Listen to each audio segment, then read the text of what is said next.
રાજદન અવિચળ રહે નહીં રાય, જો ગળી જાય સત્સંગમાં,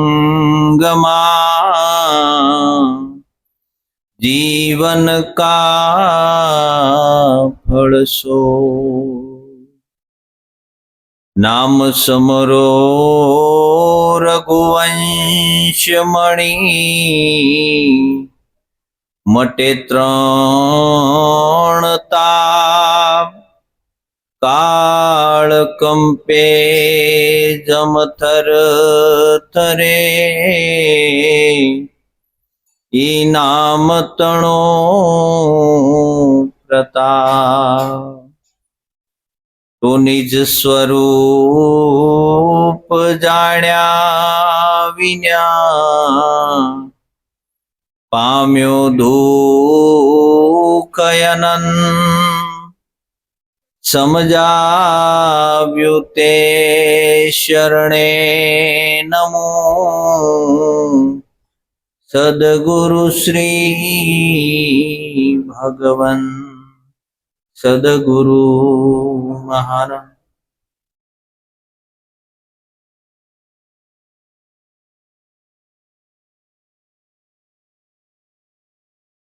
આજે આપણને હંસાબેન તથા હિંમતભાઈ એના દ્વારા ભજનનો અવસર મળ્યો.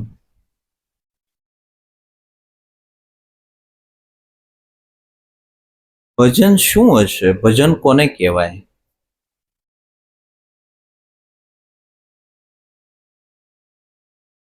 અનંત જન્મોથી આપણે આથડતા હતા, માથે ભય હતો.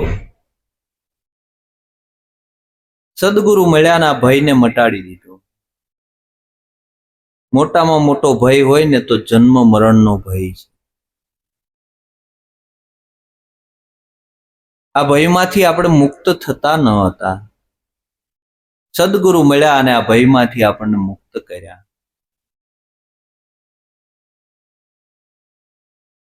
સંતોએ કીધું કે ભજનના ભરોસે રહેજો, આખરી એ નર ઓપશે. અમર બીજક જેને હાથ લાગ્યું એને કાળ કેમ કરીને લોપશે. ભજનનો ભરોસો પડી જવો જોઈએ. આપણે પોતાએ નક્કી કરવાનું કે આપણે નિર્ભય થયા છીએ.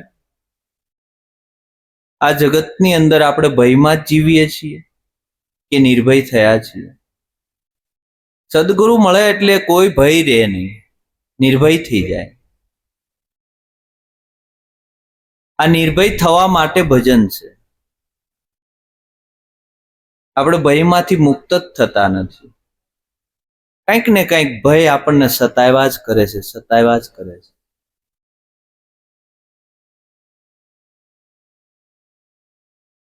ભજનનો ભરોસો પડી જાય પોતાને. પોતાને અંતરથી વિચાર આવે, અંતરથી પોતે વિચાર કરે કે મારા સદગુરુએ જે મને વસ્તુ આપી છે એની ઉપર પૂર્ણ ભરોસો આવે. અને પૂર્ણ ભરોસો આવે ને ત્યારે આ ભય જાય, એ પેલા ભય ન જાય.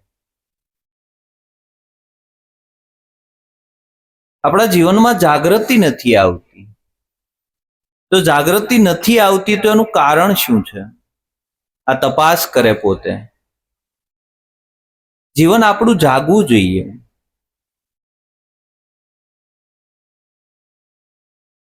જો જીવન જાગે નહીં તો આમાંથી મુક્ત ન થઈ શકાય. અમર બીજક જેને હાથ લાગ્યું એને કાળ કેમ કરીને લોપે. તમારું સ્વરૂપ છે એ અજર છે, અમર છે, અવિનાશી છે. આવું સ્વરૂપ પોતાનું છે અને છતાં આપણે જો બીતા બીતા જીવીએ તો ભજનનો ભરોસો નથી પડ્યો. અમર બીજક મળ્યું છે એને કાળ કેમ કરીને લોપે. કાળ નામ સમય થાય, જે સમયથી પર છે. એવું તમારું સ્વરૂપ છે. અને આવું સ્વરૂપ મળ્યા પછી આપણી અંદરથી ભય મુક્ત ન થાય આપણે, તો ભજન ક્યાંથી થશે? આપણો ભય ભાંગતો નથી. નાની નાની વાતમાં આપણને ભય લાગ્યા જ કરે. આપણે ભજનમાં જઈએ અને માઇન્ડ પોતાની અંદર પોતાની સુરતા લાગે, અને સુરતા લાગે ત્યાં વિચાર આવે કે ભાઈ આપણે ભજન કરીએ છીએ બરાબર છે, કેમ હશે? આપણને ગુરુ મહારાજે બોધ આપ્યો એ બરાબર હશે, કેમ હશે?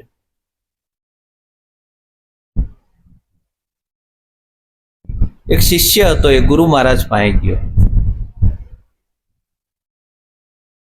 કે મહારાજ મને કંઈક મંત્ર આપો, મને દીક્ષા આપો.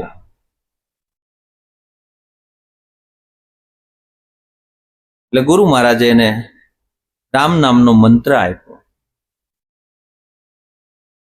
રામ નામનો મંત્ર આપ્યો ને કે આ વસ્તુ તને આપું છું, આનું સ્મરણ કરજે ને કોઈને કહેતો નહીં. એટલે આ તો ત્યાંથી નીકળ્યો એટલે ગામના પાદરમાં પહોંચ્યો તો કે હે રામ, થોડા માલધારી મળ્યા કે હે રામ, જે મળે એ કે હે રામ, એ કે મહારાજ કે આ કોઈ જાણતું નથી, આ બધા જાણે, અને મહારાજે મને મંત્ર આપ્યો એ તો બધા જાણે છે, આમાં મહારાજે મને નવું શું આપ્યું? આખા ગામમાં આટો માર્યો, આટો મારીને બધા રામ નામ કે, બધા એમ કે હે રામ, બધા હાથ ઊંચો કરે રામ કરીને.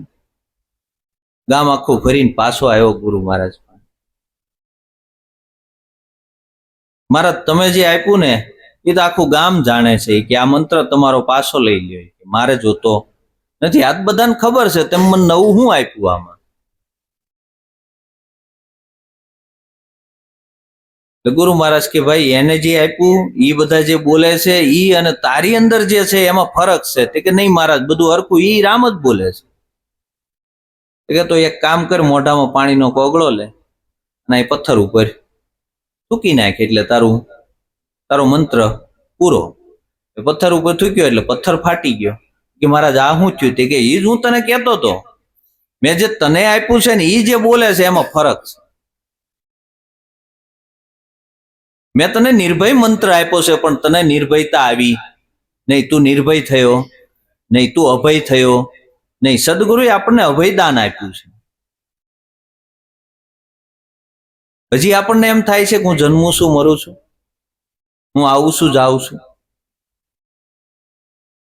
શરીર તો જન્મે છે, મરે છે, આવે છે, જાય છે. શરીરની અંદર બધી વસ્તુ બને છે, પણ તમારી અંદર કાંઈ બન્યું નથી. આપણી દ્રષ્ટિ દેહ દ્રષ્ટિ બાદ નથી થતી.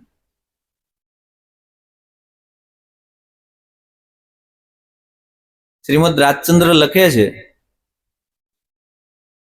કે દેહ છતાં જેની વૃત્તિ હોય દેહાતીત, એવા જ્ઞાનીઓને વંદન હો અગણિત. દેહમાં રહેવા છતાં જેની વૃત્તિ દેહાતીત થઈ છે. આપણે હજી આ દેહને જ હું માનું છું, માનીએ છીએ આપણે. સદગુરુના જ્ઞાન ઉપર વિચાર કરીએ ત્યારે ખબર પડે કે સદગુરુએ આની તો બાદ બાકી કરી છે, પણ હજી આને માની બેઠા છીએ એટલે આ ભ્રાંતિ અને ભય તૂટતા નથી. આ ભ્રમણા આપણી જાતિ નથી. દેહ છતાં જેની વૃત્તિ હોય દેહાતી, દેહમાં રહેવાનું છે. દેહ છે એ સાધન છે, આ સાધનને બગાડવાનું નથી, આ સાધનને સાચવવાનું છે. પણ વૃત્તિ હોય દેહાતીત, એવા જ્ઞાનીઓને વંદન હો ગણિત. એની વૃત્તિઓ દેહમાં ન હોય.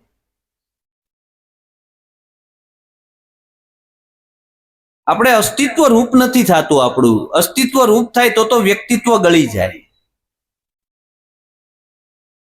આપણું વ્યક્તિત્વ નથી ગળતું, વ્યક્તિત્વ ઊભું થઈ જાય છે. આમાંથી વ્યક્તિ તરત ઊભો થાય. આપણને સદગુરુએ જે સ્વરૂપ બતાવ્યું છે એની ઉપર આપણી દ્રષ્ટિ જાય. એની ઉપર આપણી દ્રષ્ટિ જાય એટલે અસ્તિત્વમાં ગઈ. ક્યાં ગઈ? તમારું સ્વરૂપ છે એ અસ્તિત્વ સ્વરૂપ છે. તમારા વિનાની કોઈ જગ્યા ખાલી નથી. આવું સ્વરૂપ છે.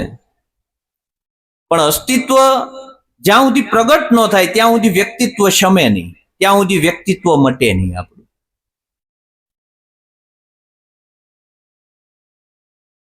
આ વ્યક્તિત્વને મટાડવાની વાત છે. સંતોએ ક્યારે લખ્યું, જબ મેં થા તબ હરી નહીં, અબ હરી હૈ તબ મેં નહીં. પ્રેમ ગલી ઇતની સાંકડી તામે દો ન સમાય, આમાં બે ના રહી શકે. કાં તમે એને રાખો ને કાં પછી તમે રહ્યો.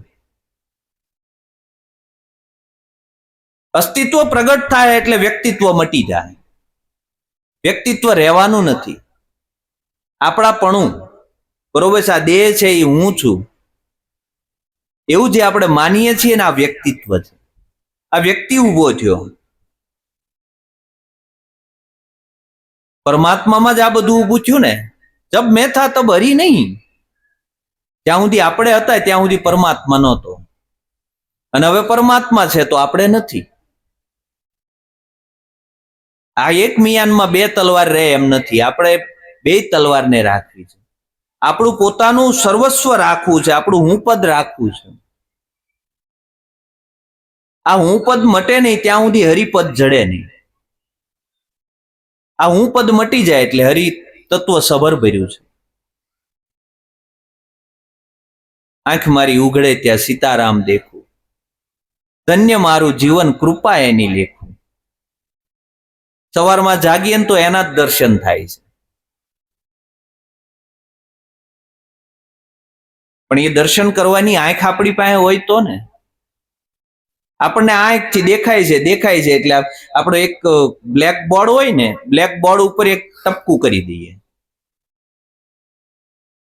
પછી આપણે કોઈને પૂછીએ કે ભાઈ શું દેખાય છે, એટલે શું કહે છે? તમે નાનામાં નાનું ટપકું કર્યું છે તો એમ કે ટપકું દેખાય, અને આવડું મોટું બ્લેક બોર્ડ નહીં દેખાય. તપાસ કરવાની આપણે.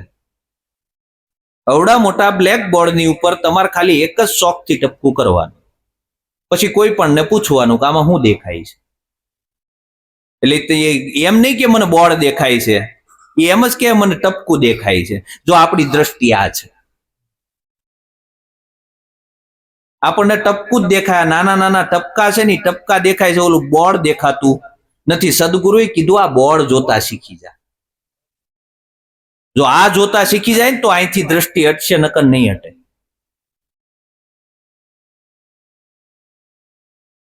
આપણે આખા દિવસની ક્રિયામાં જોઈ લો, કોઈ પણ ક્રિયા કરી, તમે એક પગ ઊંચો કરો છો ને, પગ મૂકો છો ને તો એની હાજરી છે એટલે તમે મૂકો છો, નકર તમારાથી પગ ના મૂકી શકાય.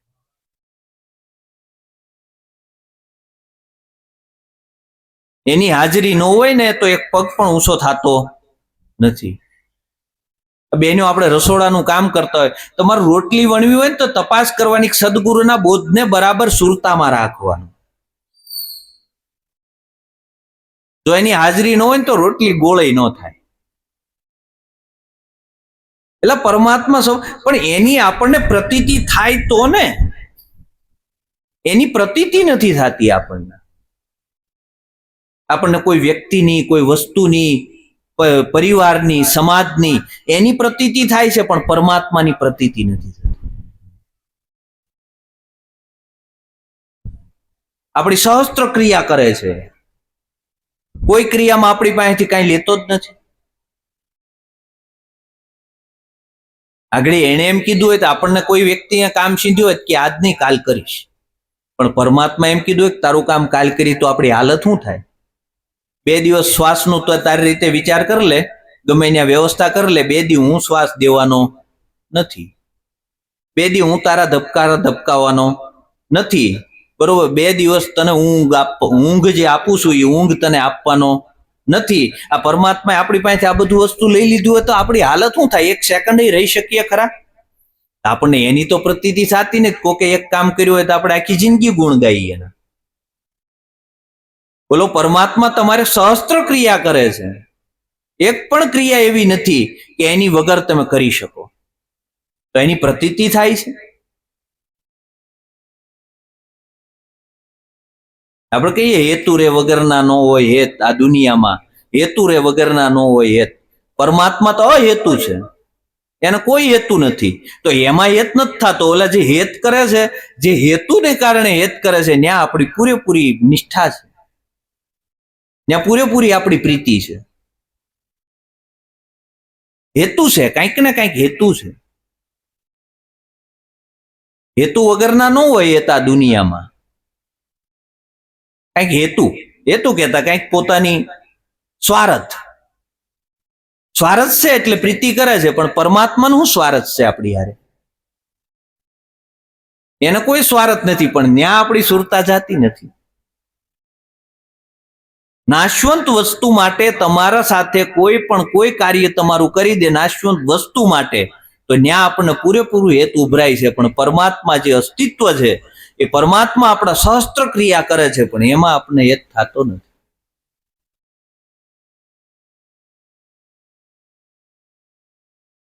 બ્રહ્માનંદ સ્વામીએ તો લખ્યું કે પ્રભુ તેરો મહિમા કિસબિદ ગાઉં, અલખ નિરંજન રૂપ તુમારો. મેં ધ્યાન કિસબિદ લગાવું. કોનું ધ્યાન ધરશો? અલખ નિરંજન રૂપ તુમારો. તું અલખ છો, નિરંજન છો. કિસબિદ ધ્યાન લગાવું. કેવી રીતે તારું ધ્યાન લગાવવું? અલગ છો, નિરંજન છો. તું કોઈના કળામાં આવે એવો નથી. એ ગંગા જમના નીર બહાવે, ચંદન કિસબિદ લપટાવું. આ ગંગા જમના એ કે નીર બહાવે, આ ગંગા જમના સરસ્વતી નદી જે વહે છે, તો હું મંજન કિસબિદ કરાવું. હું તને સ્નાન કઈ રીતે કરાવું? જો આપણે એમાં લાગ્યા છીએ. આપણને એમ થાય છે આપણે ભજનમાં જઈ પણ સવારમાં કાનુડા નવડાવ્યો નથી એટલે પરમાત્મા હજી રિયા આયા આપણથી. આપણને ભરોસો જ નથી આવતો.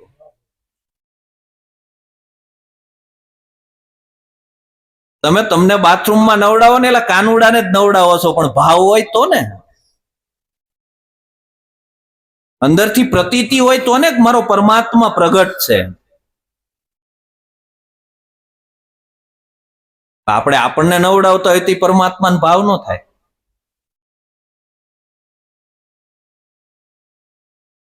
એનું જ છે ને. આપણું છે, આપણું હોય તો રાખવા જોઈએ. આપણું નથી, એનું છે. એ ગંગા જમના નીર બહાવે, મંજન કિસબિદ કરાવું. મંજન પ્રભુ હું તને સ્નાન કેવી રીતે હું કરાવું? આખા જગતને સ્નાન તું કરાવે છે, તને હું કઈ રીતે કરાવું? તે આપણે પાણીમાં ભાગ પાડી લીધા. આનગોળામાં આવ્યું એટલે કે આ પટેલના ઘરનું, ઓલાના ગોળામાં આવ્યું એટલે કે એના ઘરનું. પાણી કોઈના ઘરનું હોય ન હોય? પાણી પરમાત્માના ઘરનું છે, પરમાત્માનું પાણી છે. આ તો મારા ને તમારા ગોળામાં આવ્યું એટલે આપણે એમ કીધું કે આ મારા ઘરનું, ના મારા ઘરનું, ના ઓલાના ઘરનું. તે આ બધી હાલત શું થઈ છે આપણી તપાસ કરો. આની અંદર આવ્યો અને આને જન્મ લીધો પટેલના ઘરે એટલે પટેલ કહેવાનો, કોઈ ઓલા ઘરે જન્મ લીધો એટલે ઈ કહેવાનો. બરોબર. આ નાતી જાતિમાં આપણે પરમાત્માને વેચી નાખ્યો. પરમાત્માને કોઈ નાતી જાતિ ખરી? પરમાત્મા માટે કોઈ ઊંચ નીચ ખરું? અરે વિચાર તો કરો, કેટલી વિશાળ દ્રષ્ટિ એની, અને આપણી કેટલી સંકુચિત દ્રષ્ટિ. કોઈ સાવકાર હોય તો એને કઈ વધારે વરસાદ આપે પરમાત્મા, અને ચોર હોય એને ઓછો આપે? ચોર હોય સાવકાર હોય બધાને હરખું આપે. લ્યો આ સમદ્રષ્ટિ. એની કેવી સમદ્રષ્ટિ છે, ને આપણને સમદ્રષ્ટિ થતી જ નથી. કારણ કે આપણને વ્યક્તિ દેખાય છે. બોલે એની સમદ્રષ્ટિ છે, એને સાવકાર હોય તો ઈ છે, અને ચોર હોય તો ઈ છે. આપણે ગાઈ ખરા, કીડીમાં તું નાનો લાગે, હાથીમાં વળી મોટો તું, માવત થઈને માથે બેઠો, આંકવા વાળો તું નો તું. એસો ખેલ રચ્યો મેરે દાતા, જ્યાં દેખું ત્યાં તું નો તું. તું જ છો, તારી સિવાય કાંઈ નથી. પણ એના ખેલને સમજીએ તો ને. એસો ખેલ એને રચ્યો છે, પણ આપણે ખેલમાં ભૂલા પડી ગયા. શું થયું? ખેલમાં ભૂલા પડી ગયા. એને જે ખેલ બતાવ્યો છે, જે ખેલ દેખાય છે, એ ખેલની અંદર આપણે ભૂલા પડી ગયા, પણ જે અંદર ખેલી રહ્યો છે એની ઉપર દ્રષ્ટિ ન ગઈ. સદગુરુ ન્યા દ્રષ્ટિ લઈ ગયા, અને ન્યા દ્રષ્ટિ જાય ને તો જેમ છે એમ ઉઘાડ થાય જીવનમાં, જેમ છે એમ પ્રકાશ થાય આપણા જીવનમાં. આપણા જીવનમાં પ્રકાશ નથી થતો એનું કારણ દ્રષ્ટિ ન્યા નથી જતી.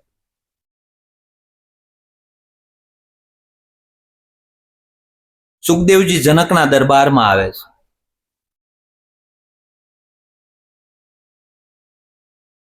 કે પ્રભુ મને જ્ઞાન આપો. કે તમારે જ્ઞાન લેવું હોય મારી બે શરત છે. આ બે શરતને તમે બરાબર માનો અને બે શરતમાંથી તમે પાર ઉતરો તો જ હું તમને આ બોધ કરું, નકર બોધ ન કરું. કે હવે જેને પરમાત્મા જોતો હોય એને તો તમારી જે શરત હોય એ મને મંજૂર છે. કે તો કરો તૈયારી. એટલે સૈનિકોને કીધું કે જાઓ એક તેલનો કટોરો સલોસલ ભરેલો લેતા આવો. એટલે સૈનિકો, જો પરમાત્મા જોતો હોય એની વાત છે. આ તો સુખદેવજીને એવી પ્યાસ લાગી હતી, અને સુખદેવના પિતા વ્યાસજીએ એને કીધેલું કે ગુરુ કરતો જનકને કરજે. જો આ રાગીએ ત્યાગીને જ્ઞાન બતાવ્યો. ગુરુજી કો મહિમા કયો ન જાય, રાગીએ ત્યાગી કો જ્ઞાન બતાયો, આત્મ દિયો ઓળખાય, ગુરુજી કો મહિમા કયો ન જાય. જનક છે રાગી છે, અને સુખદેવ છે જન્મના ત્યાગી, ઓર પછેડો નાખી અને નીકળી ગયેલા. ત્યારે વ્યાસજી એમ કીધું કે ઉભો રે બેટા. તે કે કોણ બેટો ને કોણ બાપ? આવા તો અનંત જન્મો થયા ને કેટલી વાર તમે મારા બાપ થયા ને કેટલીક વાર હું તમારો બાપ થયો. આમાં કોણ બેટો ને કોણ બાપ? એ કે આમાં કઈ બાપ કે બેટો હોય નહીં, કે છે તો જ્ઞાની. કારણ કે ઓલું ગર્ભાવસ્થામાં જ્ઞાન થયેલું, એ તો આખી બધાએ સાંભળેલી જ છે કથા. એટલે કે ગુરુ કરતો જનકને કરજે, એક મારા પિતા તરીકે કે મારી એટલી વિનંતીને તું સ્વીકારજે. એટલે જયારે સમય આવ્યો અને એને એમ થયું કે મારે હવે ગુરુની જરૂર છે, આત્મતત્વની ઓળખાણ કરવી છે અને ગુરુની જરૂર, એટલે જનક પાસે ગયા. જનકે કીધું કે મારી બે શરત બરાબર તમે માનો અને એમાંથી પાર ઉતરો તો હું તમને બોધ કરું.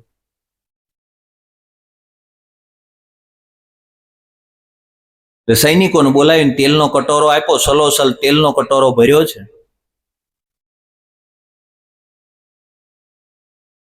જો સુખદેવજી, આ તેલનો કટોરો હાથમાં લેવાનો છે અને આખું નગર જોવા માટે નીકળવાનું છે. આખું નગર જોઈ અને પાછું તમારે આવવાનું છે. તમારી બે બાજુ સૈનિકો છે.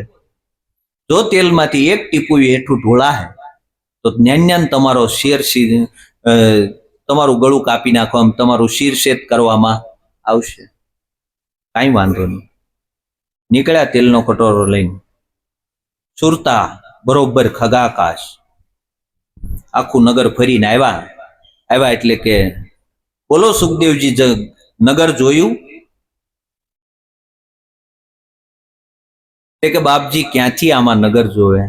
તમે તેલનો કટોરો આપ્યો હતો ને એમાં પાછું એવું કીધું તું કે એક ટીપું જો બહાર ઢોળાય તો આવડા તમારો શિરછેદ કરશે, તો આમાં નગર ક્યાં જોવું? મારું ધ્યાન તો અહીં તેલના કટોરામાં હતું, કે મેં નગર જોયું નથી. કે આવી સુરતા પરમાત્મામાં રાખશો તો બોધ કરું. હવે તપાસ કરો આપણે. એ તો એને પરીક્ષા કરી, એ સમયે પરીક્ષા કરી હતી ને આપણી પરીક્ષા કરી હોય શું હાલત થાય? આપણે ક્યાં રોકાણા? જુઓ ને, તપાસ કરો ને. સુખદેવની જગ્યાએ આપણને મૂકો કે આખો દિવસ આપણે નગર જોવામાં જ રોકાણા છીએ, નગર જ જોઈએ છીએ ને આપણે. સદગુરુએ જે આપણને બોધ આપ્યો ન્યા સુરતા કેટલી વાર આપણી રહે છે? નગરની અંદર આપણી સુરતા રોકાણી છે, નગર જોવામાં જ બધે રોકાણી છે. સદગુરુનો બાળક હોય ને એને કોઈ પ્રિય કે અપ્રિય ન હોય. સદગુરુના બાળકને કોઈ વસ્તુ છે ને, એને કોઈ પણ વસ્તુ અંદરથી આમ એમ ન થાય કે આ વસ્તુ મને પ્રિય છે.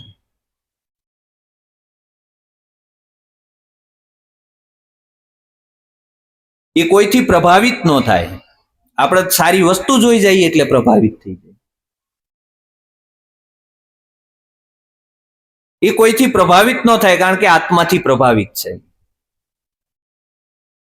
એ કોઈ વસ્તુથી પ્રભાવિત ન હોય.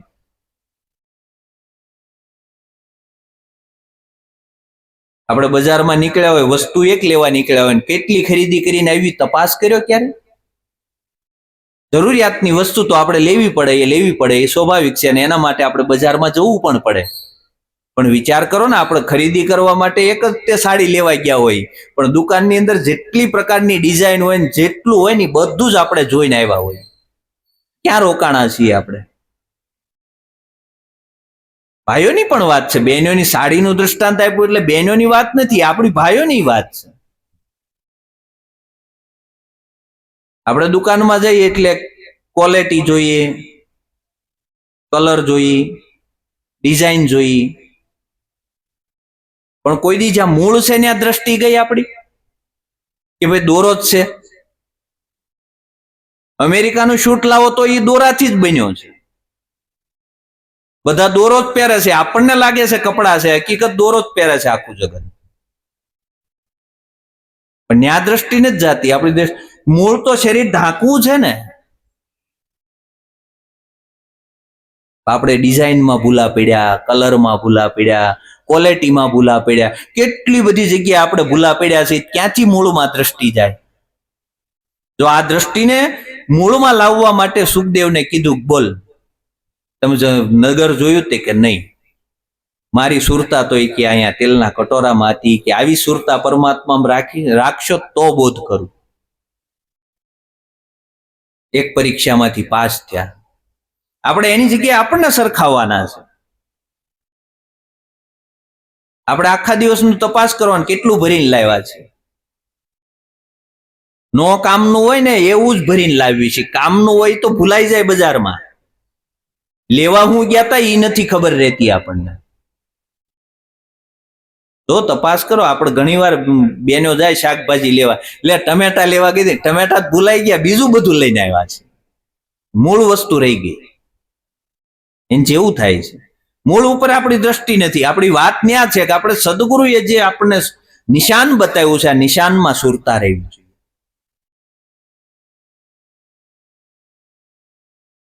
તો કે બીજી પરીક્ષા મારી, 32 ભાતના કે ભોજન તૈયાર કરો. 32 ભાતના ભોજન તૈયાર કર્યા અને ઉપર કાસા સૂતરના તાતણે 2 શીલા બાંધી ઉપર. અને શીલા બાંધીને કે આ શીલા ઉપર બાંધી છે અને આ 32 ભાતના ભોજન છે, આ જમો. એટલે પોતે જમવા બેઠા, પણ જમે છે, પણ ધ્યાન ઉપર કે સહેજમથી જો શીલા હેઠી આવે એટલે હું સાઈડ થઈ જાઉં, બરોબર છે. આ ધ્યાન, ઓલું ખાવામાં કાંઈ ખબર નહીં. 32 ભાતના ભોજન જમી રહ્યા સુખદેવ. સુખદેવ જમી રહ્યા એટલે કે બોલો સુખદેવ શું જમ્યા? કે બાપજી ઈ ખબર નથી. કે કેમ? જમ્યા તો ખરા ને તમે? એ કે બાપજી પણ જમવામાં ધ્યાન નહોતું, ધ્યાન હતું ઓલા કાસા સૂતરના તાતણે જે શીલા બાંધી હતી ને એ શીલા ઉપર ધ્યાન હતું. એ કે આ જો શીલા પડશે ને તો આ નિકંદન કાઢી નાખશે, એટલે ન્યા ધ્યાન હતું, ખાવામાં ધ્યાન નહોતું. હું જમ્યો એ મને ખબર નથી. કે આવી સુરતા પરમાત્મા રાખશો તો બોધ કરું. આપણે તપાસ કરવાની, આખા દિવસમાં આપણું ક્યાં રોકાણ થઈ ગયું? સ્વાદમાં જ રોકાણા ને. મૂળ તો પેટ ભરવા જ મતલબ હતો કે બીજો કાંઈ હતો? પ્રિય ને અપ્રિય સ્વાદ, આપણે સ્વાદ લેવામાં રોકાણા છીએ. એટલે મૂળે સુરતા જાતી નથી. સદગુરુએ કીધું આવી સુરતા રાખો ને તો આ પ્રગટ થાય, પ્રગટ થાય ને થાય જ. આપણે તપાસ કરવાનો કે આપણે ભજન કરીએ છીએ પણ આપણી સુરતા કેમ ઠેકાણે નથી રહેતી? આપણે એને મહત્વ આપતા નથી, આપણે એને મૂલ આપતા નથી. એનું જો બરાબર મૂલ કરવામાં આવે, મોલ તોલ અને માપ કરવામાં આવે તો ત્યાં સુરતા બરાબર રહે. આપણી અસ્તિત્વ એ પરમાત્મા છે, એ પરમાત્મા જ આપણને જીવાડે છે. બાકી આ જગતની કોઈ તાકાત નથી કે આપણને એક શ્વાસ પણ આપી શકે. આ કોઈ સગા સંબંધી, કુટુંબ, પરિવાર આ કોઈ આપણને એક શ્વાસ નથી આપી શકવાનો. તો આખા દિવસમાં આપણે વિચારો શું કરીએ છીએ, તપાસ કરવાનો આપણે. હું આમ નહીં કરું તો આ આમ કહે, હું આમ નહીં કરું તો. હવે આપણા સુખ અને દુઃખની સાવી આપણે બીજાને દઈને બેઠા છીએ. આપણને કોણ સુખી દુઃખી કરી શકે? આપણે બીજાને આપી છે. હવે બીજાના હાથમાં સાવી છે, ઈ આમ રિમોટ ફેરવે એટલે આપણે દુઃખી થાય, અને ઈ આમ રિમોટ ફેરવે એટલે આપણે સુખી થાય. તો આપણા સુખની દુઃખની સાવી આપણી પાસે હોવી જોઈએ, બીજા પાસે હોવી જોઈએ? આપણી પાસે હોવી જોઈએ. મારે સુખી થવું કે નહીં, મારે દુઃખી થવું કે નહીં, એ સુખ અને દુઃખની સાવી આપણી પાસે હોવી જોઈએ.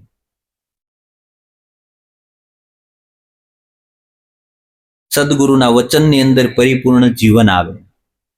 આ બધું બને ક્યારે? ત્યાં સુરતા આપણી રહે ક્યારે? ને આપણી સુરતા કેમ ખગાકાશ નથી થતી, કેમ ત્યાં સુરતા નથી રહેતી? એનું કારણ છે સદગુરુએ જે વચન આપ્યા છે ને, વચનમાં પરિપૂર્ણ આપણું જીવન આવે ત્યારે. એની અંદર પરિપૂર્ણ આપણું જીવન, જેમ છે એમ જીવન. સૌ સાંભળજો, સંત પુરુષના લક્ષણ કહીએ પ્રીતથી. જેને ક્ષમા દયા દિલ ધારી છે, જેને કર્મ શ્રી કૃષ્ણ કટારી છે, સૌ સાંભળજો, સંત પુરુષના લક્ષણ કહીએ પ્રીત. પહેલા જ સદગુરુએ આપણને સંત બનાવ્યા છે. તો સંતનું જીવન કેવું હોય? ચોરી, દારૂ, જુગાર, માંસાહાર, વ્યભિચાર, આની અંદરથી આપણું જીવન બહાર આવે. આપણું જીવન પરિપૂર્ણ નિર્મળ થાય. આપણે ગુરુ મહારાજને એ જ પ્રાર્થના કરવાની કે મહારાજ, બીજું કાંઈ કદાચ જીવનમાં ન થાય તો કાંઈ વાંધો નહીં, પણ મારા જીવનમાં હું તારા વચન પ્રમાણે ચાલુ, તારા વચનમાં કાંઈ આમ તેમ ન થાય એ ખ્યાલ રાખજે. જો આવું જીવન બની જાય. નરસિંહ મહેતાએ કીધું કે વૈષ્ણવ નથી થયો તું, સિદ્ધ ફરે ગુમાનમાં. કામ ક્રોધ ચટકી નથી પટકી, ક્રોધે લોચન રાતા. વૈષ્ણવ નથી થયો તું, સિદ્ધ ફરે ગુમાનમાં. તું વૈષ્ણવ નથી થયો. વૈષ્ણવ કોને કહેવાય? વૈષ્ણવ એટલે કંઈક અમુક સંપ્રદાયમાં આપણે જતા હોય તો જ વૈષ્ણવ કહેવાય. સંપ્રદાય ને એ બધી તો માન્યતાઓ છે આપણી, એ બધી આપણી માન્યતાઓ છે, આપણે મનથી નક્કી કરેલા છે બધા સંપ્રદાયો. એ માન્યતાથી વિશેષ કાંઈ નથી. અહીંથી તમને ઉઠાવીને અમેરિકા નાખી દે એટલે તમને ન ખબર પડે રામે કોણ છે ને કૃષ્ણ કોણ છે. આ તો અહીંયા આવીને અહીંયા જન્મા છે એટલે આપણે નક્કી કર્યું છે કે રામ છે ને કૃષ્ણ છે ને રામાપીર છે ને, બરોબર છે. અમેરિકા મોકલી દે તેમ પાસ બીજા ભગવાનને માનતા હો, એટલે ન્યાય માન્યતા છે ને અહીંયા માન્યતા છે. સત્ય હકીકત તો સદગુરુ જે બતાવ્યું ને એ છે, બાકી તો બધી આપણા મનની માન્યતા છે. એટલે નરસિંહ મહેતાએ લખ્યું કે વૈષ્ણવ નથી થયો તું. વૈષ્ણવ કોને કહેવાય? કામ, ક્રોધ, લોભ, મોહ, મદ, ઈર્ષ્યા, રાગ, દ્વેષ, નિંદા, ચળ કપટ, દગા, પાસલા, પ્રપંચો, આનાથી જીવન પહેલા આપણું નિર્મળ થાય, આમાંથી બહાર આવે. આમાંથી આપણું જીવન બહાર આવશે ને તો આપણને જેમ છે એમ પ્રગટ થશે.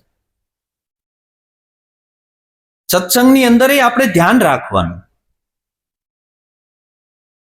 પૂરેપૂરું ધ્યાન રાખવાનું. આપણે જે લેવાનું છે એ લઈને નીકળી જવાનું. આપણે ગ્રહણ કરવાનું છે, એ ગ્રહણ કરવા માટે આપણે આવ્યા છીએ. આપણે ગ્રહણ કરીને નીકળી જવાનું. કોણે શું કીધું એ આપણે નહીં લેવાનું.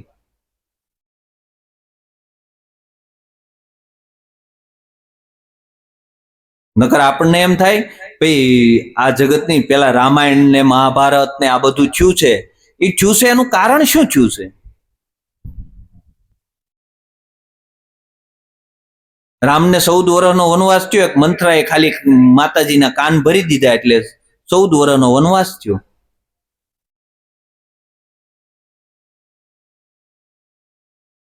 જો ને તમે તપાસો ને, આપણે તપાસ એ જ કરવાની. સદગુરુએ મને બોધ કર્યો છે. કોને બોધ કર્યો છે? મને કર્યો છે. મારે સમજવાનું છે. જગતને સમજવું હોય તો સમજે, ન સમજવું હોય તો કાંઈ નહીં. જગત સુધારવા નીકળવાનું જ નથી. આપણે સુધરી ગયા, જગત સુધરી ગયું. જગત ક્યારે રામ આવ્યા તોય નથી સુધર્યું, કૃષ્ણ આવ્યા તોય નથી સુધર્યું, અને કોઈ પણ મહાપુરુષ યુગે યુગેથી આવે છે તોય જગત નથી સુધર્યું. જગતને સુધારવાની ક્યાંય પ્રયત્ન નથી કરવાનો. આપણે સુધરી જવા. આપણે સુધરી ગયા એટલે જગત સુધરી ગયું. સદગુરુની રેણીની અંદર આપણું જીવન આવી ગયું એટલે સંતનું સ્વરૂપ છે. તૃષ્ણાનો અંત, એનું નામ સંત. કોઈ એને તૃષ્ણા નો રહે, કોઈ ઈચ્છા નો રહે, કોઈ અપેક્ષાઓ નો રહે, કાંઈ વસ્તુ નો રહે. તૃષ્ણાનો અંત, એનું નામ સંત.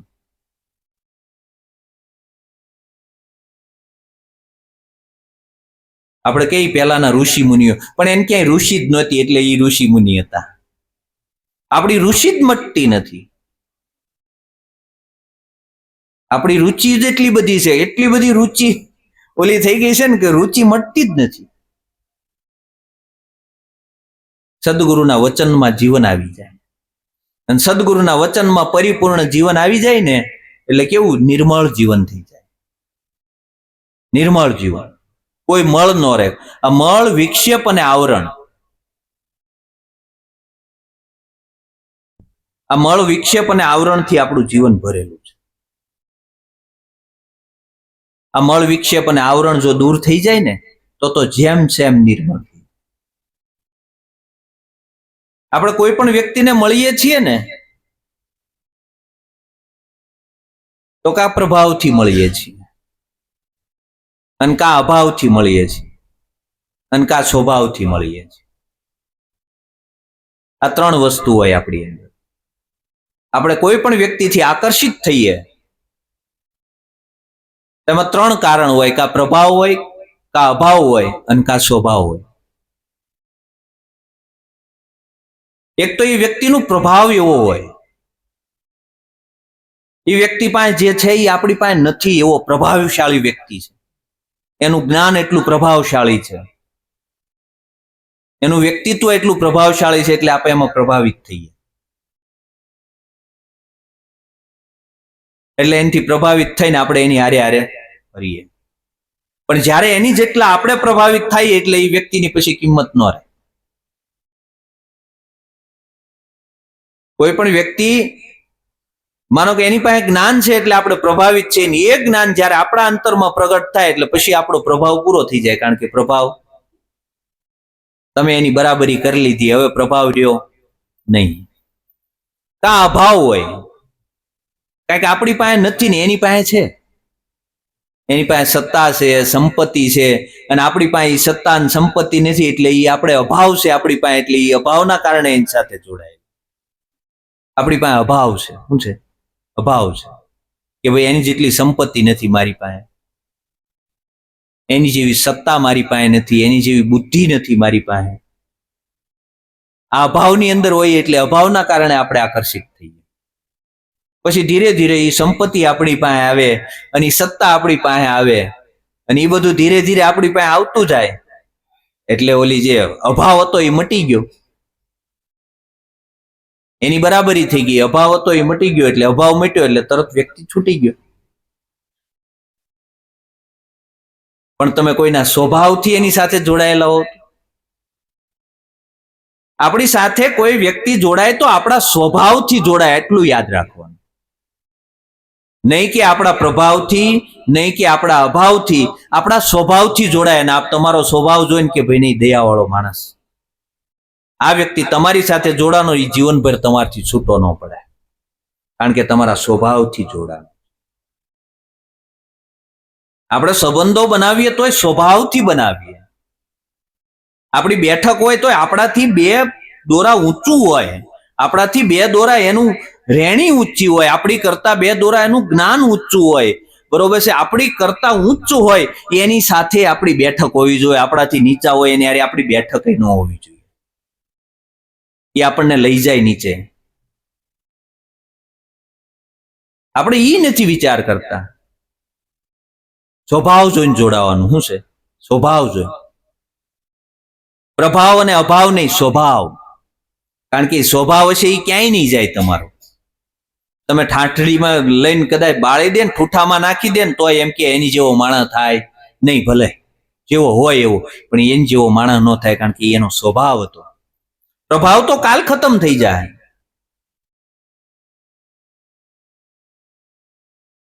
આપણે ઈ બનવાનું છે. સદગુરુએ આપણને ઈ બનાવ્યો, આપણને ઈ રેણી આપી છે. અને ઈ રેણીમાં જયારે આપણું જીવન આવે ત્યાર પછી આપણી બેઠક જ્યાં ત્યાં હોય નહીં. બેઠક બદલી જાય આપણી. આપણે એમ કહીએ કે ભાઈ પીતો હોય એને આપણે પીવો નથી તો એની પણ ક્યારેક લંગ લાગી જાય. કોઈ નિંદા ખોદણી આવું કાંઈ પણ કરતો હોય જ્ઞાનો બેસે, કારણ કે ક્યારે આ રંગ લાગી જાય એ ખબર નહીં રે, ત્યાંથી ઉભો થઈ જાય એ માણસ. સદગુરુનો બાળકો એ કોઈના વિશે સાંભળે નહીં, ત્યાંથી ઉભો થઈ જાય. નહીં ભાઈ, એ બેઠો હોય ને સત્સંગ સિવાય બીજી વાત ન હોય, એની પાસે સત્સંગ જ હોય, બીજું કાંઈ ન હોય. આપણે પ્રસંગ અનુરૂપ હોઈએ, આપણે જેવો પ્રસંગ ઘડાય એવું આપણે ઘડાઈ જઈએ. એમાં જેવો પ્રસંગ ઘડાય એવું આપણે ઘડાઈ જઈએ. પ્રસંગ અનુરૂપ ન હોય. સદગુરુનો બાળક હોય એ એક નિરંતરતામાં હોય, ક્યાંય એને કોઈ અંતરો ન હોય. જો પરમાત્મામાં કોઈ અંતરો ખરો? પરમાત્મામાં અંતરો હોય તો ભાઈ આ ખૂણામાં છે સત્સંગ કરવાનો, ઓલા ખૂણાએ જઈને ઓલું કરશું એમ હાલે. પરમાત્મામાં કોઈ અંતરો નથી. પરમાત્મામાં અંતરો હોય તો હાલે. પરમાત્મા તો નિરંતર છે, તો આપણો સ્વભાવ પણ નિરંતર. તું સંગે કોઈ વૈષ્ણવ થાવે તો તું વૈષ્ણવ સાચો, તારા સંગનો રંગ નો લાગે ત્યાં સુધી તું કાચો. તું સંગે કોઈ વૈષ્ણવ થાવે તો તું વૈષ્ણવ સાચો. આપણે વૈષ્ણવ સાચા ક્યારે કહેવાય? કે આપણા સંગનો રંગ લાગે ત્યારે. આપણો સંગ કરે ઈ બગડે તો વૈષ્ણવ કેમ?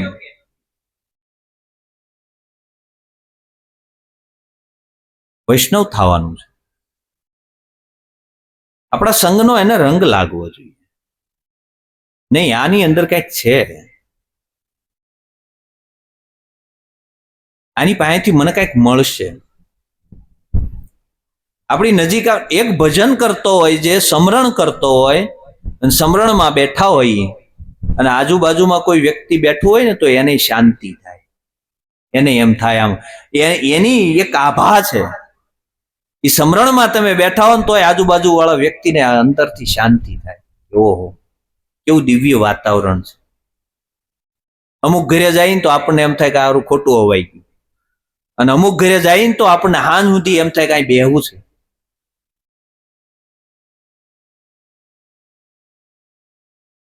કારણ કે એનો પ્રતાપ છે. હવે જો એક ભજનનો એટલો પ્રતાપ હોય, તમે સમરણ કરો અને એટલો પ્રતાપ હોય કે તમારી આજુબાજુમાં કોઈ નેગેટિવ ઉર્જા નો આવી શકે, બરોબર છે, તો આપણા જીવનના ભજનનો પ્રતાપ એટલો તો હોવો જોઈએ ને કે આપણી પાસે આવે તો એ વ્યક્તિને એમ થવું જોઈએ કે નહીં આ કંઈક છે. આપણું જીવન એવું અલૌકિક હોવું જોઈએ. અલૌકિક તેજ ક્યારે આવે? આપણા જીવનમાં અલૌકિક તેજ ક્યારે આવે? નકર કાર્મણ ઓજસ અને તેજસ. આપણે કાંઈ પણ કાળું કામ કર્યું હોય ને તો એ આપણે કોઈ ન કહેવા જાય ને તોય જગતને ખબર પડી જાય, કારણ કે આપણું મોઢું કહી દે, ચાડી પર ખાઈ જાય. આપણું મોઢું હોય ને એની ઉપર કાર્મણ સવાઈ જાય. એટલે એમ કે અમારા ભીખા બાપા અરે એકવાર વાત થઈ હતી, કા ભાઈ કાળો મસ જેવો થઈ ગયો. હા, ભીખા બાપા જોઈને જ કહી દે, કેમ ભાઈ કાળો મસ જેવો થઈ ગયો? તો બાપા જેમ હોય એમ જાણી ગયા, કારણ કે એ મોઢું સાડી ખાઈ જાય. આપણે કાંઈ પણ ઓલું હોય એટલે મોઢું સાડી ખાય, કાર્મણ સવાય, ઓજસ. તમારી ઓજસ એવું હોય, બરોબર, તમારી આજુબાજુનું ઓજસ એવું હોય ને કે લોકો એમનામાં આકર્ષિત થાય અને ત્યારે જીવનમાં તેજ પ્રગટ થાય. અને એવું તેજ હોય આપણા જીવનનું. સદગુરુના જ્ઞાનનું તેજ છે. આપણે અહીં ભેગા થયા છીએ શું છે? એ એની કૃપા છે, એના જ્ઞાનનું તેજ છે, અને એના અંજવાળે આપણે જીવીએ છીએ.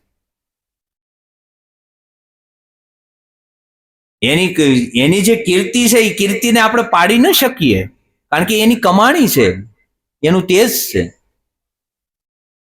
ઈશ્વર મહારાજને આજે આપણે યાદ કરીએ એટલે આપણે ગદગદિત થાય કે ઓહો, આપણું જીવન ક્યાં હતું અને આપણા જીવનને આપણે ક્યાં લઈ આવ્યા, ક્યારે આપણે યાદ કરી શકીએ. હવે એની ઉપર તમે કદાચ સૂર્યને ગમે એટલી ધૂળ ઉડાડો, ઈશ્વર મહારાજના નામ ઉપર કોઈ પણ કાંઈ પણ બોલે તો આપણને એની શું ફરક પડે, કારણ કે એ તો એની કમાણી છે. એને કોઈ સૂર્યની સામે ધૂળ ઉડાડી, સૂર્યને કઈ ફરક પડે?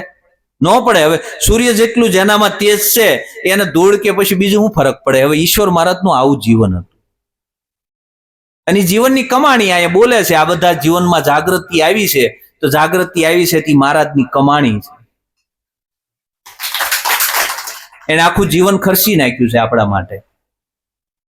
એને પરિવાર ક્યાં હતો એ એને જ ધ્યાન રાખ્યું. આપણે પરિવારમાંથી ઊંચા નથી આવતા. એને ખરસ, ખોટ અને ખુવાર ક્યારેય નથી જોયું. 25-25 દિવસ ગામડામાં ભજન કરતા હોય, એને ઘરે હું છું એને ન ખબર હોય. આપણી દ્રષ્ટિ અડધી કલાક મોડા પહોંચ્યા હોય તો કે સારું કેમ છું હોય છે, આપણે જ વાળતા હોય એમ. એ તો બધું કરવું પડે, મહારાજને નહીં કરવું પડ્યું હોય? હે, આપણે એમ કહીએ કે એ તો બધું કરવું પડે, આમાં રહેવું છે એટલે. તો ઈશ્વર મહારાજ શું કઈ સાધુ થઈ ગયા હતા? આમાં જ હતા. અને છતાં એને ખરસ, ખોટ અને ખુવાર કોઈ વસ્તુની ક્યારેય ઓલું કર્યા વિના એને જીવનની સુહાસ ફેલાવી. જે જીવ આવ્યો પોતાના શરણે એ બધાના જીવનના આધિ વ્યાધિ ઉપાધિ ત્રિવિધિના તાપને છેમાય. અત્યારે આપણા અંતરમાંથી અંદર ગદગદિત થાય આપણે કે ઓ કદાચ ન મળ્યા હોત તો આપણું જીવન ક્યાં હોત.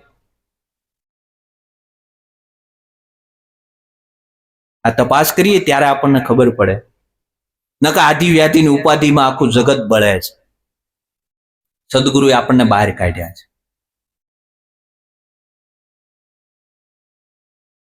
પચીસ દિવસ ભજન કર્યા હોય ને આવે બરોબર, મહારાજ વચ્ચે વચ્ચે ફોન હોતન કરતા તમે માતાજીની ખબર પૂછી આવજો.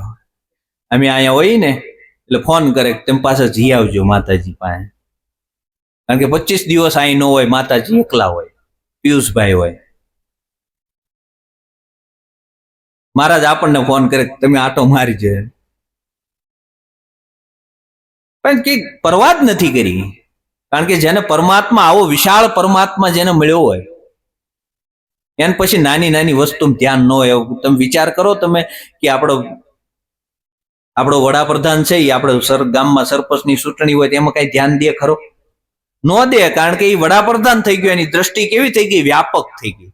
એમ સદગુરુનો બાળક હોય ને એની વ્યાપક દ્રષ્ટિ હોય, એની સીમિત દ્રષ્ટિ ન હોય. અમે ઘણી વાર જોતા હોઈએ ગુરુ પૂનમ કે કોઈ મેળાવડા કે એવું કઈ થતું હોય ત્યારે આપણે જોતા હોઈએ એનો પરિવાર જમવા બેઠો હોય ને તે ઓલા 2 જણા સેવા વાળા હોય ને એમાં જ હોય. એ આપણને ખબર પડે કેટલી સંકુચિત છે અને કેટલી વ્યાપક છે. એના પરિવારના જમવા બેઠા હોય એટલે ઓલા 2 જણા આજુબાજુમાં જ હોય ઈવડે, બરોબર છે, એ લાવવું ને આ કરવું તે કરવું એ જ કરતા હોય. એ આપણને ખબર પડી જાય કેટલી વ્યાપક દ્રષ્ટિ છે. આ કઈ કહેવાનું નથી, આપણે સમજવાનું છે. આપણે આપણું કાર્ય નથી ભૂલવાનું. અમારા હતા એક ભાઈ, બરોબર છે, એનો પરિવાર જમવા બે એટલે નવા ગામના છે ભાઈ, નામ ગામનું નામ આપું તમને, બરોબર. એનો પરિવાર જમવા બેઠો એટલે હું લાવી દઉં. વિચાર કરો, હવે જેને એમાંથી જીવન ન નીકળ્યું હોય એનું વ્યાપક દ્રષ્ટિ થાય ક્યાંથી? આપણે નાની નાની વસ્તુ બહુ શીખવાની છે જીવનમાં. હા, આપણે છે ને પાયો છે ને હાવ કાચો છે, ઇમારત મોટી જબર સણી દીધી પણ પાયો કાચો છે. જો પાયો કાચો હશે ને તો ઇમારત મોટી નહીં થાય. ઇમારત ગમે ત્યારે હેઠી આવશે. પર દુખે જેનો આતમ દુખ્યો, રુદિયા જેના રડતા, સંતને સંતપણા નથી મફતમાં મળતા, નથી મફતમાં મળતા, એના મૂલ ચૂકવવા પડતા. સંતને સંતપણા નથી મફતમાં મળતા. પર દુખે જેનો આત્મ દુખ્યો છે. પોતાના બાળ બચ્ચાને તો આખું જગત મોટું કરે, પણ પારકાને લઈને મોટો કરે ને તો ઈ પ્રભુના ચોપડે ચડે. આપણા બાળ બચ્ચાને તો આપણે મોટા કરવાના જ છીએ. એ તો આ કૂતરા બલાડાઈ કરે છે ને આપણે કરીએ છીએ, તેમાં કઈ નવાઈ નથી. પણ સદગુરુનો બાળક હોય ને, પર દુખે જેનો આત્મ દુખ્યો હોય. આવો સંતોનો મહિમા છે. સંતોને આપણે યાદ કરીએ. હવે વિચાર કરો તમે, હરિચંદ્ર ભરી બજારે વેચાણો, એ સમયે સદગુરુએ પરીક્ષા કરી અને સર્વસ્વ વેચાઈ ગયું. છેલ્લે હરિચંદ્ર પોતે વેચાઈ ગયો, બરોબર છે, તોય સત્યના કારણે વેચાઈ ગયો, પણ ડગ્યો નહીં. રાજપાઠ બધું મૂકી દીધું. તેદી આ પરીક્ષા કરતા. હવે નથી કરતા, સારું છે, નકર આપણને કોઈને પરમાત્મા ક્યાંય શેટો રહી જાય.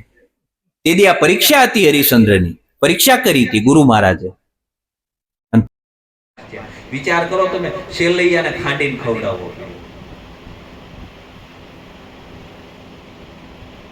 શેલૈયો એટલે આપણો મોહ છે, મોહ ખાંડીને ખવડાવવાનો. એજી પછી આપણે ગાય ખરા, મેરી મમતા મરે નહીં, મારે શું કરવું? પણ મમતા મરે ક્યાંથી? આપણે ત્યાંથી દ્રષ્ટિ જ હટાવતા નથી. પહેલાના સમયમાં સંતો આવી પરીક્ષાઓ કરતા. સદગુરુએ ખૂબ પરીક્ષાઓ કરી બધાની, પણ આ સમય કળીકાળનો પ્રતાપ છે કે આ વસ્તુ આપણા હાથમાં આવી છે, બરોબર છે. બગામું ખાતા આમ ખાકરનો ગાંગડો સદગુરુએ આપણા મુખમાં મૂકી દીધો અને આજ આનંદ થઈ ગયો છે. તો આની અંદર પરિપૂર્ણ નિષ્ઠા રાખવાની, પરિપૂર્ણ નિષ્ઠા હોય છે. એટલી તો નિષ્ઠા આપણને હોવી જોઈએ ને કે ભાઈ પરમાત્મા જે મને અહોની જીવાડે છે, તો એના નામ માટે હું 2 કલાક તો ભેગો થાય. સંતો રાત દિવસ મહેનત કરે છે. આપણે અઠવાડિયે 2 કલાક નો કાઢી શકીએ? કાઢી શકીએ આપણે? સંતોએ કાઢી છે. સંતોએ રાત દિવસ, કોઈ જોયું પોતાના શરીરની પણ પરવા કર્યા વિના રાત દિવસ જોયા વગર એને ભજન કર્યું છે. અને આપણે અઠવાડિયે 2 કલાક જવું હોય તોય આપણને તકલીફ થાય.